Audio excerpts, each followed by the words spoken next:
दोस्तों, भूख क्या है? भूख सिर्फ पेट की आवाज नहीं होती। भूख एक इमोशन है। भूख एक इमरजेंसी है। जब रात के 2 बजे आपके पेट में चूहे कूदते हैं, जब बारिश हो रही होती है और घर में खाने को कुछ नहीं होता, जब दोस्तों की पार्टी में पिज्जा की क्रेविंग होती है, तब आपका हाथ बिना सोचे आपके फोन की तरफ जाता है। आपकी उंगलियां एक लाल रंग के ऐप पर रुकती हैं। आप क्लिक करते हैं और अगले 30 मिनट में एक अनजान आदमी बारिश और धूप की परवाह किए बिना आपके दरवाजे पर खाना लेकर खड़ा होता है। ये जादू लगता है ना? लेकिन इस जादू के पीछे खून, पसीना और आंसुओं की एक ऐसी कहानी है जो शायद आपने कभी नहीं सुनी होगी। ये कहानी एक ऐसे लड़के की है जो जीनियस नहीं था, जो प्रोडिजी नहीं था, बल्कि एक ऐसा लड़का जो 6th क्लास में फेल हो गया था, जिसके टीचर ने उसके पिता को स्कूल बुलाकर कहा था, आपका बेटा कुछ नहीं कर पाएगा, इसका दिमाग पढ़ाई में नहीं चलता। जिसे इंग्लिश बोलनी नहीं आती थी, जो लोगों से बात करने में घबराता था, जो एक छोटे से शहर मुक्तसर पंजाब से आया था, जहां डोमिनोज का पिज्जा खाना भी एक सपना होता था। लेकिन आज आज वही लड़का इंडिया की सड़कों पर लाल रंग की फौज दौड़ा रहा है। आज उसकी कंपनी की वैल्यूएशन 2 लाख करोड़ से ज्यादा है। आज वो एस्टन मार्टिन और फरारी चलाता है। आज वो इंडिया के सबसे फिट और कूल सीईओज में से एक है। ये कहानी दीपिंदर गोयल की है, जोमैटो के फाउंडर। लेकिन ये कहानी सिर्फ फूड डिलीवरी की नहीं है। ये कहानी है स्विगी के साथ खूनी जंग, ब्लड वॉर की। ये कहानी है डिप्रेशन की। ये कहानी है ब्लिंकिट के उस रिस्क की जिसे दुनिया ने सुसाइड कहा था। और ये कहानी है एक इंट्रोवर्ट लड़के के अल्फा मेल बनने की। आइए डीप डाइव करते हैं उस दिमाग के अंदर जिसने इंडिया की खाने की आदत बदल दी। Chapter 1, the zero to hero, the origin and the menu card hustle. Deepinder Goyal का जन्म पंजाब के एक छोटे से कस्बे मुक्तसर में हुआ। एक टिपिकल मिडिल क्लास फैमिली। माता पिता दोनों टीचर्स थे। घर में पढ़ाई का माहौल था, लेकिन बेटा पढ़ाई में बिल्कुल ढीला हुआ था। सोचिए, एक टीचर के घर में बेटा फेल हो जाए तो क्या इज्जत रह जाती है। जब वो 6th क्लास में फेल हुए तो स्कूल में सब मजाक उड़ाते थे, ये तो नालायक है। वो शर्मिंदगी, वो बेइज्जती किसी भी बच्चे को तोड़ सकती थी। लेकिन दीपिंदर के अंदर एक अलग तरह की मिट्टी थी। उस फेल होने की डर ने, उस बेइज्जती ने उनके अंदर एक आग लगा दी। उन्होंने सोचा, मैं फेल हुआ हूं, लेकिन मैं फेलियर नहीं हूं। उस दिन के बाद उन्होंने पढ़ाई को एक जंग की तरह लिया। वो लड़का जो स्कूल पास करने के लायक नहीं समझा जाता था, उसने इंडिया का सबसे कठिन एग्जाम आईआईटी जेईई क्रैक कर दिया। एडमिशन मिला आईआईटी दिल्ली में। ब्रांच मिली mathematics and computing. IIT Delhi पहुंचकर उन्हें लगा कि लाइफ सेट है। लेकिन वहां भी चैलेंजेस कम नहीं थे। वहां हर कोई टॉपर था। दीपिंदर वहां भी एवरेज थे। वो क्लासेस बंक करते थे। वो कोड लिखने से ज्यादा कैंपस घूमने में इंटरेस्टेड थे। लेकिन आईआईटी ने उन्हें एक चीज दी जो पढ़ाई से ज्यादा जरूरी थी, कॉन्फिडेंस। उन्हें समझ आ गया कि अगर मैं यहां तक पहुंच सकता हूं तो मैं कहीं भी पहुंच सकता हूं। 2005 में ग्रेजुएशन हुई। नौकरी मिली बेन एंड कंपनी में। ये एक top tier management consulting firm थी। सैलरी मोटी थी। गुड़गांव का एसी ऑफिस था। सुबह सूट पहनकर जाना, शाम को वापस आना। लाइफ कंफर्टेबल थी। लेकिन डेस्टिनी को कंफर्ट पसंद नहीं होता। आइडिया किसी बोर्ड रूम में नहीं, जरूरत की धूल में पैदा होता है। बेन एंड कंपनी के ऑफिस में लंच टाइम पर एक अजीब समस्या थी। कैफेटेरिया में खाना लिमिटेड मिलता था। अगर किसी को बाहर से ऑर्डर करना हो तो ऑफिस में कुछ पुराने फटे हुए तेल लगे हुए मेन्यू कार्ड्स पड़े होते थे। लोग लाइन लगाते थे उन मेन्यू कार्ड्स को देखने के लिए। भाई, निराज का मेन्यू पास करना। अरे, डोमिनोज का नंबर क्या है? लोग परेशान होते थे। फोन नंबर मिलता नहीं था। मेन्यू पुराना होता था। प्राइस बदल चुके होते थे। दीपिंदर और उनके कलीग पंकज चड्ढा ने इस प्रॉब्लम को नोटिस किया। उन्होंने सोचा, हम 21st सेंचुरी में हैं, हमारे पास इंटरनेट है, और हम खाना ऑर्डर करने के लिए कागज के टुकड़ों के लिए लाइन लगा रहे हैं। उन्होंने एक सिंपल सोल्यूशन निकाला। उन्होंने वो सारे मेन्यू कार्ड स्कैन किए और उन्हें कंपनी के इंटरनल सर्वर यानी इंट्रानेट पर अपलोड कर दिया। बस इतना सा काम। अब कोई भी अपनी डेस्क पर बैठे बैठे क्लिक करके मेन्यू देख सकता था। ये आइडिया ऑफिस में आग की तरह फैला। बेन एंड कंपनी के सारे एम्प्लॉयज उस वेबसाइट को यूज करने लगे। ट्रैफिक इतना बढ़ गया कि सर्वर स्लो हो गया। दीपिंदर के दिमाग की बत्ती जली। अगर मेरे ऑफिस के 50 लोगों को इसकी जरूरत है, तो पूरे गुड़गांव, पूरे दिल्ली, पूरे इंडिया को इसकी जरूरत होगी। उन्होंने जॉब के साथ साथ वीकेंड्स पर काम करना शुरू कर दिया। वो अपनी कार उठाते, दिल्ली के अलग अलग रेस्टोरेंट्स में जाते, वहाँ के मैनेजर्स से मेन्यू कार्ड्स मांगते। कई बार मैनेजर्स उन्हें भगा देते, भागो यहाँ से, हमें इंटरनेट विंटरनेट नहीं चाहिए। लेकिन दीपिंदर डटे रहे। उन्होंने मेन्यू स्कैन किए, अपलोड किए और वेबसाइट का नाम रखा foodie.com। फूडीबे चल निकला। लोगों को ये कॉन्सेप्ट नया और यूजफुल लगा। घर बैठे मेन्यू देखना उस वक्त एक लग्जरी थी। लेकिन सर्वर का खर्चा, स्कैनिंग का खर्चा, जेब से पैसे जा रहे थे। दीपिंदर की शादी कंचन जोशी से हो चुकी थी, जो उनकी आईआईटी बैचमेट थी।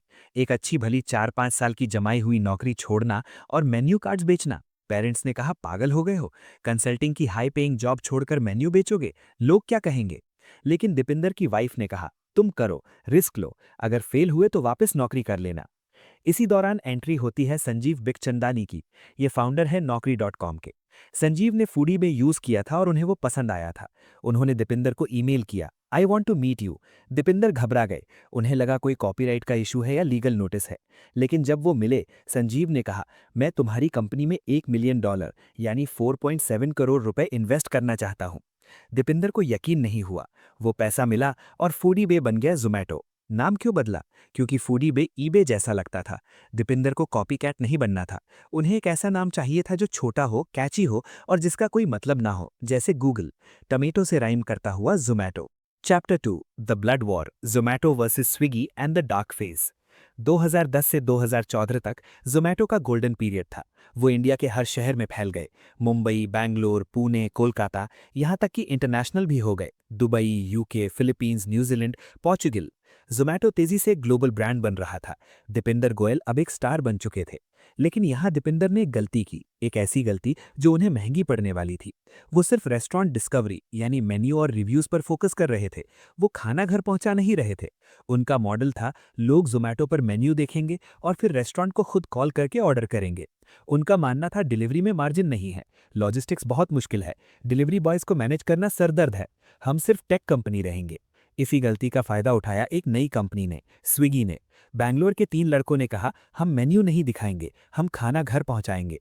इंडिया का कस्टमर आलसी है, उसे रिव्यूज पढ़ने में उतना इंटरेस्ट नहीं था जितना गर्मा गर्म बिरयानी घर पर मंगवाने में था। स्विगी ने लाइव ट्रैकिंग दी, आप देख सकते थे कि आपका खाना कहाँ पहुंचा है। ये फीचर इंडिया के लिए नया था। स्विगी तेजी से बढ़ने लगा, ज़ोमैटो का ट्रैफिक गिरने लगा। इन्वेस्टर्स ने दीपिंदर से पूछा, हम डिलीवरी क्यों नहीं कर रहे, स्विगी हमारा मार्केट खा रहा है। दीपिंदर को अपनी गलती समझ आई। उन्होंने 2015 में डिलीवरी में एंट्री की, लेकिन वो लेट हो चुके थे। स्विगी मार्केट कैप्चर कर चुका था। अब शुरू हुई एक खूनी जंग, ब्लड वॉर, डिस्काउंट्स की जंग, 50% of, by one get one free. दोनों कंपनियां करोड़ों रुपए जला रही थी, बर्न रेट, सिर्फ कस्टमर्स को अपने पास लाने के लिए। दीपिंदर परेशान थे। ज़ोमैटो के international operations USA, Europe loss में थे। वहां मार्जिन्स नहीं थे, पैसा खत्म हो रहा था। इन्वेस्टर नया पैसा नहीं दे रहे थे। 2015-16 ये वो वक्त था जब दीपिंदर गोयल अपनी जिंदगी के सबसे बुरे दौर से गुजर रहे थे। स्विगी आगे निकल रहा था। दीपिंदर ने एक कड़वा फैसला लिया। उन्होंने 300 एम्प्लॉयज को एक झटके में फायर कर दिया। उन्होंने एक इमोशनल ईमेल लिखा, हमने गलती की, हमने तेजी से एक्सपैंड किया, अब हमें पीछे हटना पड़ेगा। ज़ोमैटो ने अपने कई इंटरनेशनल मार्केट्स बंद कर दिए। ये वो वक्त था जब लोग कहने लगे थे, ज़ोमैटो खत्म, स्विगी जीत गया। दीपिंदर डिप्रेशन में चले गए थे। स्ट्रेस की वजह से उनका वजन बढ़ गया था। वो 100 किलो के हो गए थे। वो मीडिया से बात नहीं करते थे। वो ऑफिस में भी कम दिखते थे। लोग कहते थे कि ज़ोमैटो बिक जाएगा। यहाँ तक कि खबर आई कि ज़ोमैटो और स्विगी मर्ज होने वाले हैं। दीपेंद्र के पास हार मानने के सारे कारण थे, लेकिन फेलियर तो वो 6th क्लास में भी थे। वहां से वापस आए थे तो यहां से भी आना था। उन्होंने अपनी स्ट्रैटेजी बदली। उन्होंने बर्न रेट यानी पैसा जलाना कम किया। उन्होंने फोकस वापस इंडिया पर लाया। उन्होंने ज़ोमैटो गोल्ड लॉन्च किया, एक लॉयल्टी प्रोग्राम जो कस्टमर्स को रेस्टोरेंट्स में फ्री ड्रिंक्स और फूड देता था। ये प्रोग्राम सुपर हिट हुआ। इसने ज़ोमैटो को कैश दिया और कस्टमर्स को वापस खींचा। उन्होंने एंड फाइनेंशियल यानी अलीबाबा से फंडिंग उठाई। पैसा आया तो पावर आई। 2020 में उन्होंने एक मास्टर स्ट्रोक खेला। उबर ईट्स यानी उबर का फूड डिलीवरी बिजनेस इंडिया में स्ट्रगल कर रहा था। दीपेंडर ने उबर ईट्स को खरीद लिया, ऑल स्टॉक डील। इस डील ने ज़ोमैटो का मार्केट शेयर बढ़ा दिया और वो स्विगी के बराबर आ खड़े हुए। जंग अभी भी जारी थी, लेकिन अब ज़ोमैटो वापस फाइट में था। Chapter 3, the IPO roller coaster and the public shaming. जुलाई 2021, ज़ोमैटो ने इंडिया का पहला बड़ा टेक आईपीओ लॉन्च किया। ये एक हिस्टोरिक मोमेंट था। एक इंटरनेट कंपनी जो लॉस में थी, वो स्टॉक मार्केट पर लिस्ट होने जा रही थी। मार्केट पागल हो गया। लिस्टिंग के दिन ज़ोमैटो की वैल्यूएशन 1 लाख करोड़ क्रॉस कर गई। दीपेंद्र गोयल, जो कभी 6th फेल थे, अब बिलियनर बन चुके थे। हर जगह हेडलाइंस थी, ज़ोमैटो क्रिएट्स हिस्ट्री। लेकिन पिक्चर अभी बाकी थी। आईपीओ के बाद रियलिटी हिट हुई। ज़ोमैटो अभी भी प्रॉफिटेबल नहीं था और तभी मार्केट क्रैश होना शुरू हुआ। ज़ोमैटो का शेयर प्राइस गिरने लगा। 160 रुपए से गिरकर 100 रुपए, 100 रुपए से 80 रुपए, 80 रुपए से 40 रुपए। लोगों ने मजाक उड़ाया, ज़ोमैटो लॉस मेकिंग कंपनी है, ये कभी प्रॉफिट नहीं कमाएगी। टमाटर सस्ता है, ज़ोमैटो महंगा है। इन्वेस्टर्स दीपेंद्र को गालियां दे रहे थे। सोशल मीडिया पर मीम्स बन रहे थे, मेरा पैसा डूब गया, दीपेंद्र चोर है। ये प्रेशर किसी भी इंसान को तोड़ सकता है। जब आप प्राइवेट कंपनी चलाते हैं तो गालियां बंद कमरे में मिलती हैं, लेकिन जब आप पब्लिक कंपनी चलाते हैं तो गालियां सरेआम मिलती हैं। दीपेंद्र फिर से शक के घेरे में थे। लोग कह रहे थे कि उन्होंने आईपीओ सिर्फ अपने पैसे बनाने के लिए लाया था। दीपेंद्र चुप थे, वो जवाब नहीं दे रहे थे। वो अपने काम में लगे थे। उन्होंने एक ही टारगेट रखा, प्रॉफिटेबिलिटी। उन्होंने कॉस्ट कटिंग की, उन्होंने नए सिटीज में एक्सपेंशन रोका। लेकिन सबसे बड़ा गेम चेंजर अभी आना बाकी था। Chapter 4, the Phoenix rises, Blinkit and the reinvention. जब ज़ोमैटो का शेयर 50 रुपए पर स्ट्रगल कर रहा था, तब दीपेंद्र ने एक ऐसा डिसीजन लिया जिसे सबने सुसाइड कहा। उन्होंने ब्लिंकिट यानी पुराना ग्रोफर्स को खरीदने का अनाउंसमेंट किया। ब्लिंकिट एक लॉस मेकिंग कंपनी थी। अलबिंदर धिंडसा, ब्लिंकिट फाउंडर, दीपेंद्र के दोस्त थे। लोगों ने कहा, अपना लॉस कम नहीं हो रहा, ये दूसरे का लॉस खरीद रहा है। ये दोस्ती निभा रहा है, बिजनेस नहीं। ज़ोमैटो का शेयर और गिर गया। एनालिस्ट्स ने कहा, सेल ज़ोमैटो। लेकिन दीपेंद्र को एक चीज दिख रही थी जो दुनिया को नहीं दिख रही थी। क्विक कॉमर्स यानी 10 मिनट की डिलीवरी। उन्होंने देखा कि कस्टमर का बिहेवियर बदल रहा है। लोग अब खाने के लिए 45 मिनट वेट नहीं करना चाहते। लोगों को दूध, ब्रेड, सब्जी, कॉन्डम्स, सिगरेट्स सब कुछ 10 मिनट में चाहिए। उन्होंने ब्लिंकिट पर पूरा फोकस लगा दिया। उन्होंने ग्रोफर्स का नाम बदलकर ब्लिंकिट किया। उन्होंने सप्लाई चेन स्ट्रांग की। उन्होंने डार्क स्टोर्स खोलने शुरू किए। और देखते ही देखते ब्लिंकिट का बिजनेस ज़ोमैटो के फूड बिजनेस से भी तेज बढ़ने लगा। आज ब्लिंकिट ज़ोमैटो का सबसे बड़ा एसेट है। वही डील जिसे लोग गलती कह रहे थे, वो ज़ोमैटो का ब्रह्मास्त्र बन गई। आज ज़ोमैटो का शेयर प्राइस 200 रुपए से ऊपर है। करंट प्राइस चेक करें। ज़ोमैटो ने पहली बार प्रॉफिट रिपोर्ट किया। दुनिया हैरान रह गई। सिर्फ बिजनेस नहीं, दीपेंद्र ने खुद को भी बदल दिया। वो 100 किलो के दीपेंद्र अब फिटनेस फ्रीक बन गए। उन्होंने 4 साल में 15 किलो वजन कम किया। वो अब सुबह उठकर वर्कआउट करते हैं। उन्होंने अपनी कम्युनिकेशन स्किल्स सुधारी।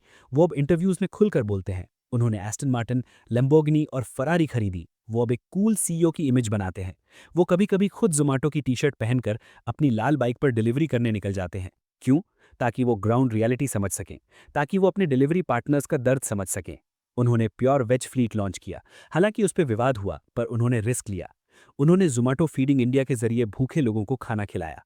दीपेंद्र गोयल की कहानी हमें 3 सबसे बड़े लेसन देती है। पहला, failure is a data point, not the end. Sixth fail होना, फूडी बे का स्ट्रगल, 2015 का ले ऑफ, आईपीओ का क्रैश। हर बार वो गिरे, लेकिन हर बार वो उठे। उन्होंने फेलियर को अपनी आइडेंटिटी नहीं बनने दिया। दूसरा, पिवट और पेरिश। जब उन्हें लगा कि डिलीवरी फ्यूचर है, वो डिलीवरी में आए। जब लगा क्विक कॉमर्स फ्यूचर है, वो ब्लिंकिट लाए। जिद्दी होना अच्छा है, लेकिन मार्केट के हिसाब से बदलना जरूरी है। तीसरा, करेज टू स्टैंड अलोन। जब पूरी दुनिया कह रही थी कि ब्लिंकिट डील बेकार है, तब दीपेंद्र अपने कन्विक्शन पर अड़े रहे। असली फाउंडर वही है जो शोर के बीच अपना संगीत सुन सके। आज ज़ोमैटो सिर्फ एक ऐप नहीं है, ये भारत की बदलती हुई आदत है। आज जब आपके घर की घंटी बजती है और वो लाल टी शर्ट वाला लड़का खड़ा होता है, तो याद रखना, उस पैकेट के पीछे एक ऐसे लड़के की मेहनत है जिसने एक छोटे से शहर से निकलकर पूरे देश का पेट भरने का सपना देखा था। ये है ज़ोमैटो, ये है दीपेंद्र गोयल। जय हिंद।